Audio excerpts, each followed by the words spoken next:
എനിക്ക് ചെറിയ അപകടമേ ഉള്ളൂ. മറ്റുള്ള കടക്കാരുടെ രക്ഷ ഒരു സാധനം പോലും എടുക്കാൻ പറ്റാത്ത വിധത്തിൽ അതുപോലെ പറഞ്ഞില്ല, ഒരു മുട്ടുസൂചി പോലും എടുത്ത് മാറ്റാൻ പറ്റാത്ത.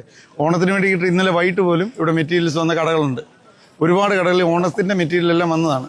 അതെല്ലാം അവർക്കെല്ലാം ടോട്ടൽ ലോസാണ്.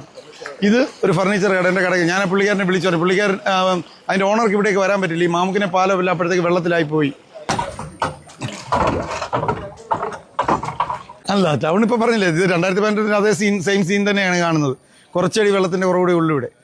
ഇപ്പോഴത്തെ അവസ്ഥ എൻ്റെ ഓഫീസ് റൂം, കമ്പ്യൂട്ടർ റൂം, അങ്ങനെ ഇതിനാ മുഴുവൻ പറഞ്ഞില്ലേ വെള്ളം കയറി. പ്രസ്സിനകത്തേക്കുള്ള മെഷീനറിക്കകത്തേക്ക് വലിയ അഫക്റ്റ് ചെയ്തിട്ടില്ല എന്നുള്ളേ ഉള്ളൂ.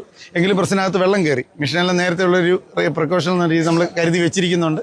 വലിയ പ്രശ്നങ്ങൾ സംഭവിച്ചിട്ടില്ല.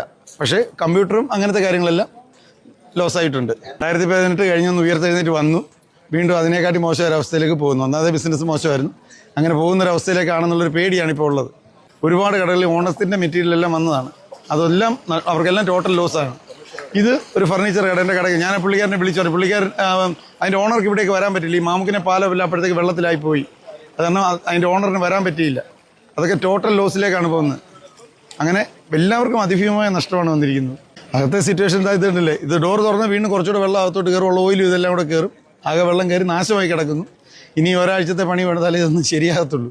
ഫർണിഷ് ചെയ്തെടുക്കണം, റീഫർണിഷ് ചെയ്തെടുക്കാൻ വലിയൊരു ഇല്ല. രാത്രി 1:30 മുതലേ ഇത് ചെയ്യുന്നുണ്ട്. 1:30 ആയപ്പോഴേ എഴുന്നേറ്റതാണ്. അത് മുതൽ ഈ സമയം വരെ ഇവിടെ ഉണ്ട്. ഇവിടുത്തെ ഒരുപാട് വ്യാപാരികളുമായിട്ട് സംസാരിക്കാൻ പറ്റി, വിളിച്ച് പറഞ്ഞിരുന്നു. രാത്രി തന്നെ ഒത്തിരി പേരെ അലേർട്ട് ചെയ്യാൻ പറ്റി. അങ്ങനെ ഒത്തിരി പേര്, കുറച്ച് പേർക്കൊക്കെ സാധനം മാറ്റാൻ പറ്റിയിട്ടുണ്ട്. ആന്നു ഹെവി. ഇത് പുനലൂർ മൂവാറ്റുപുഴ ഹൈവേ ആണ്. ഹൈവേ ഇപ്പോൾ പറഞ്ഞില്ലേ, പുനലൂർ മൂവാറ്റുപുഴ വാട്ടർ വേ ആയിട്ട് മാറിയിരിക്കുക. ഇതിലിപ്പോൾ കൊട്ടവഞ്ചിയിലെ ആൾക്കാരെ അങ്ങോട്ടും ഇങ്ങോട്ടും കൊണ്ടുവന്ന് കാണുമ്പോൾ നമുക്കതാ തോന്നുന്നത്.